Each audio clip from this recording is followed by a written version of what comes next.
A very long time ago in a certain village, there lived a young lady named ONOME. She was an industrious and well-to-do woman who lived a luxurious life.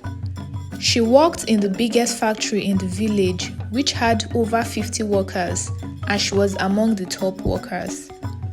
She also lived in a beautiful and well-furnished house. Every day she went to work, she always put in her best, and that was how she could afford her luxurious life. One day while she was at work, a poor and wretched-looking beggar came into the factory. He approached her looking very scruffy and tattered and introduced himself as Arinze. He said that he saw a signpost outside the gate of the factory indicating that they needed a cleaner urgently. The previous cleaner had just resigned, so he came to apply for the role. He looked so poor in his tattered clothes, and after he was done talking, ONOME burst into laughter. Arinze wondered to himself what was so funny that made her laugh so much. She looked at him in a funny way and told him to get out of the compound before she called the security to throw him out. But he persisted and kept begging her to give him a chance, as he never wanted to go about begging on the streets. His persistence made her to have a change of heart, and she let him know that if he didn't work as hard as he had promised, she would fire him. Arinze resumed at the factory the next day and found everywhere very dirty for lack of a cleaner, so he got to work by cleaning everywhere. The factory was now sparkling clean and everyone commended him for a job well done, except ONOME. She went about to inspect what Arinze had done to find fault in it, but there was nothing to hold against him as he had done a good job. She was upset that she didn't have anything to hold against him, so she went back to her office. The next day, Arinze resumed work again at the factory, and when he was done working, he went to the backyard to relax. After some time, ONOME also went out in search of him. She saw him talking to Amobi, one of the top workers in the factory. She screamed at the top of her voice, "What are you doing here, you this lazy man?" Arinze and Amobi were both shocked. "You have not done your work, but you are here talking to someone you can never be on the same level with." Arinze tried explaining to her that he had done his work for the day, but she ordered him to go inside and take a look for himself.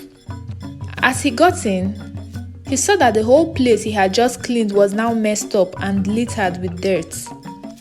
He couldn't believe his eyes. Who must have done this? He thought to himself. It was time to go home, but ONOME told him that he must make sure that everywhere was clean before stepping foot outside the gates.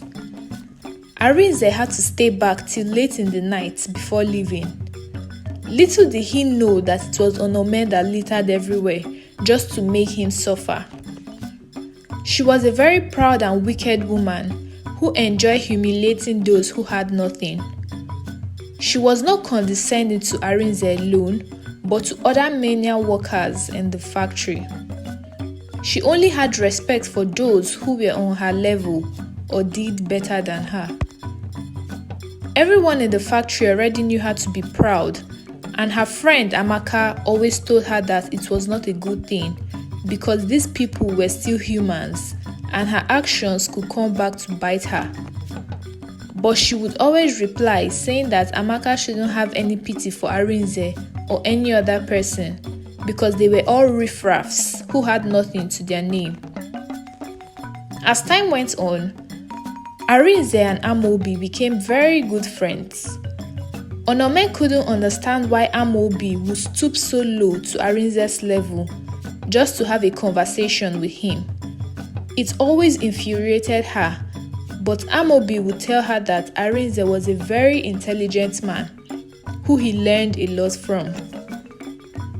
It was now a month since Arinze had worked in the factory, and it was time for the workers to be paid their salary. ONOME was in charge of the payment of salary, and each worker went into her office to get paid. When it was time for Arinze to be paid, he went in, but what he heard got him really surprised.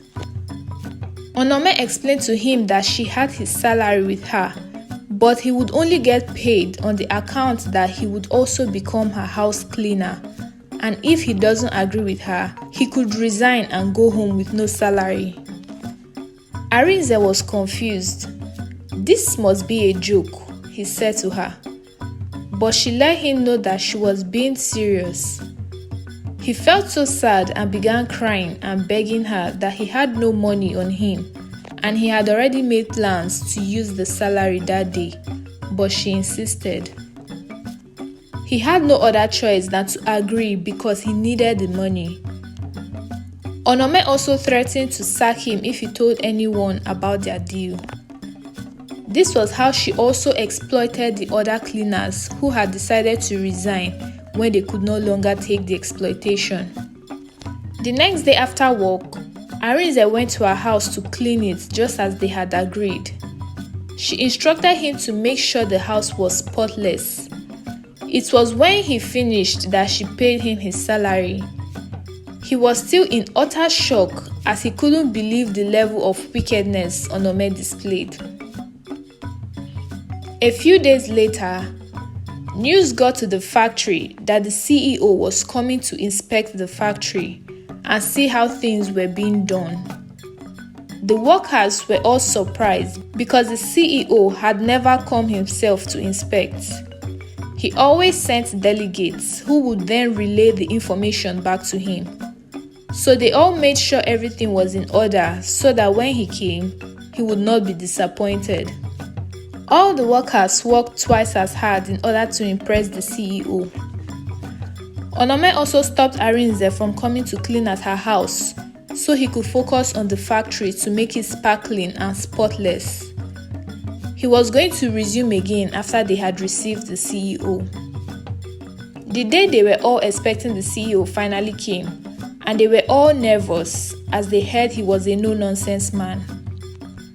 ONOME called Arinze aside and reminded him that if he told anyone of their deal, she was going to deal with him.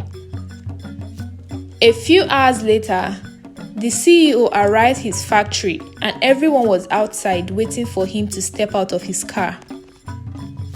As he stepped out, all the workers got the biggest shock of their lives. ONOME almost fainted because he was Arinze. Everywhere was dead silent and no one could utter a word. The once dirty Arinze now looked very clean and flawless. He introduced himself as Maduka and he told them that he had heard that a lot of atrocities had been going on in his factory, but whenever he sent his delegates, he was never satisfied with their findings. So he knew the only way he could find out the real truth was if he came in as a nobody.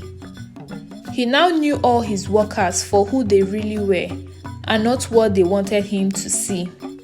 He looked at ONOME and shook his head in disgust. She was fidgeting at this point. He narrated to everyone what she had been doing and they couldn't believe it. She began to cry and beg. He told her that her pride and arrogance had gotten the better part of her, and he immediately sacked her without listening to any of her excuses. The house in which she also stayed was given to her by the company, and it was also retrieved from her. Her world was falling apart before her eyes. Maduka commended Amobi because he was a good person and he elevated him and put him in ONOME's position. He made sure he also set new rules for the workers to abide by, while ONOME was thrown out with nothing to her name.